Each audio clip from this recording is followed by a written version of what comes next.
All right, we're back. The tales of rock and roll survival from a longtime associate. He is a music business road manager. He is a survivor. He is the author of the new book, Rock and Roll Warrior. Please welcome David LIBERT. Thank you, Jay. Nice to be here. Welcome, David.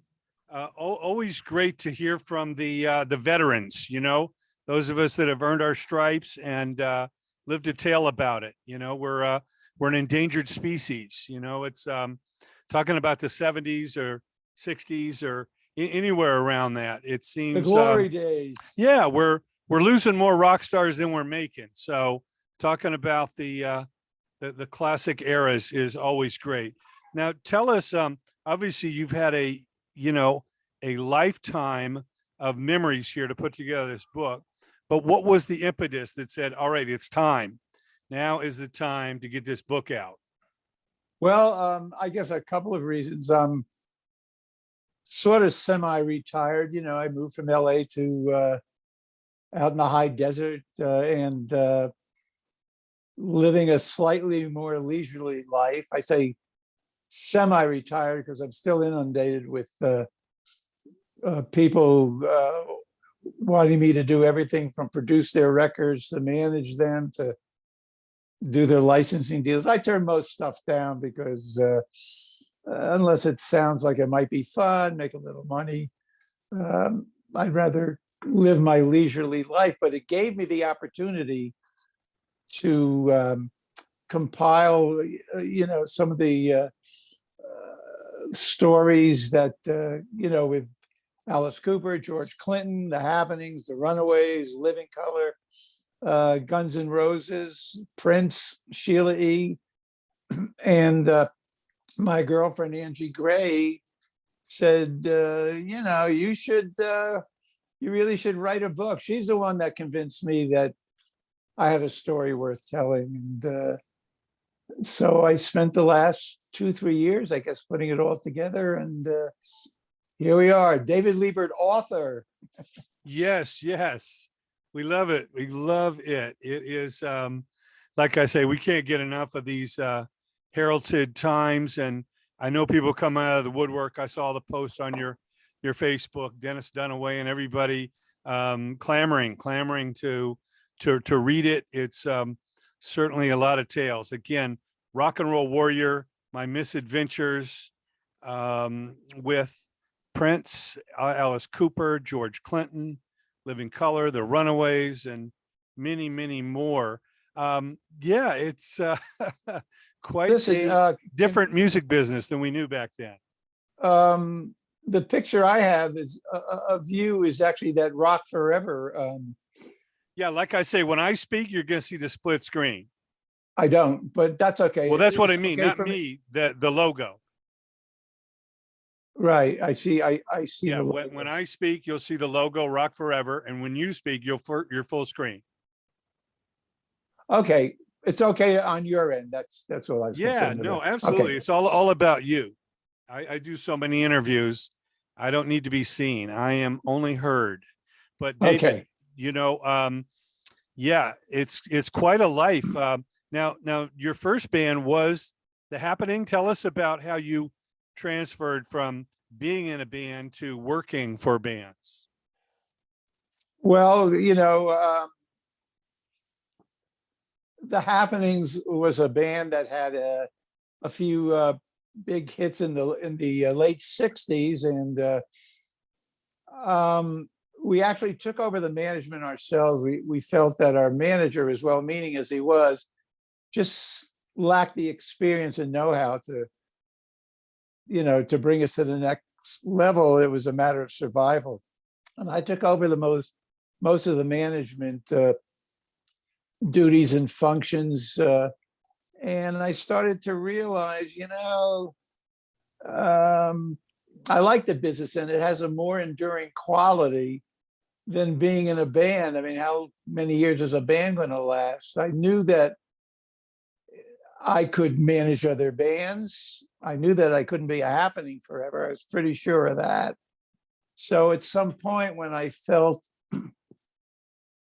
I didn't like the creative direction of the happenings. I felt it was time to leave, and we kind of left amicably, and decided to try and learn as much as I could about the business end of the business, and I may be able to turn that into a career. Yeah, well, similar, starting as a musician at a very early age. You know, we all saw the Beatles and the Stones, and everybody went out and formed garage bands. I realized that I could actually be more creative on the business side, representing and promoting artists, than I ever could as a musician. Because, Right. like you say, it's the longevity is forever. You can be on the business side till the day you die, but there's very few musicians out there, unless you're Lemmy or something, that will play till the day you drop. And it's more exciting. I tell people I'm more creative on the phone and on the computer than I ever was on the guitar. So Well, I can relate to that. yeah, Absolutely. it's a lot of fun. So now, who was the first band that you started managing or booking, and how did you get involved in the bigger, end of tours? Um, when I left the happenings, I had a few different jobs. The first one I think was becoming a booking agent for the Willard Alexander Agency. I don't know if that name rings a bell or not, but Willard was the king of the big bands. He had the Benny Goodman band, the Duke Ellington band. It was torturous booking those bands, but it was a really good experience. I learned a lot about how it all worked. I did that for several months, and then I got a job booking some club out in Long Island. I can't even remember the name of the club. And then I got a job with a woman called Betty Sperber. She managed the 5 stair steps. Johnny Maestro and the Jesus, what's the name? Worst that can happen. I can't remember the band that Johnny Maestro. And then I got a job as road manager for Rare Earth. And that was a pretty cool gig. Oh yeah, I just want to celebrate. Is what I tell people. I literally wore the grooves off on that 45. And they were a cool bunch of guys, and they were a lot of fun. It was a very cushy job because I was living in New York City and they lived in Detroit, and I could do all the pre-arrangements from my apartment the night before. They work mostly weekends, and the night before I'd fly out to Detroit, and we'd fly out and do the gigs together. At the end of the weekend, I'd put them on a plane, send them back to Detroit, and I'd hop on another plane and go back to New York. So I did that for several pleasant months. They were really cool guys, and they were a lot of fun. They were a really good act. And then one day I got a call from Johnny Podell, who is the booking agent for Alice Cooper. And he said they were looking for a new tour manager. And that's how I got involved with Alice Cooper. Did you have any idea what you were getting yourself into? Absolutely not. As a matter of fact, after that first day, I thought I made the biggest mistake of my life. I mean, to me, my perception was, I think the first gig was in Atlanta, Georgia, and Shep Gordon, their legendary personal manager, said, listen, David, just step back and just observe as much as you can, and you'll start getting the hang of it. There were no tech manuals, instruction books on how to do any of this. And to me, it seemed like there were 30 some odd people just crawling all over the gear and equipment like giant insects. And I said to myself, oh God, what did I get myself into? I just left my nice, cushy job being the road manager for Rare Earth for this.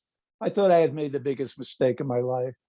But after about a week, I started getting the hang of it, and I realized that everybody, as crazy as they look, knew exactly what they were doing, and they took a lot of pride in their jobs, and had a lot of admiration and respect for Alice and the rest of the band, and worked very hard to make sure that nothing went wrong.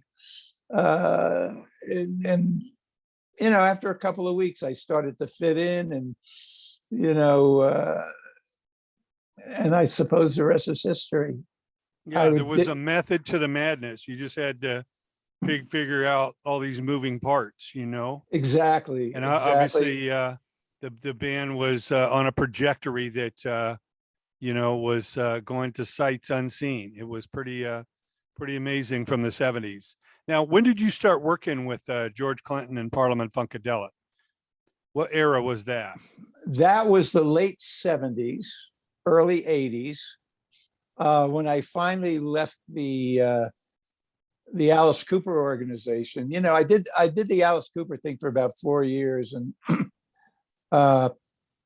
you know, at the end of each tour, I wanted to quit, but Shep sort of bribed me to stay by paying me, you know, larger salaries, bigger bonuses, and but after a few years, he couldn't pay me enough money to stay. I mean, as much as I loved the job, it was killing me. I mean, if the pace of life of Los Angeles is 25 miles an hour, and the pace of life in New York City is 100 miles an hour, an Alice Cooper tour was like 1,000 miles an hour. It's very intense, very,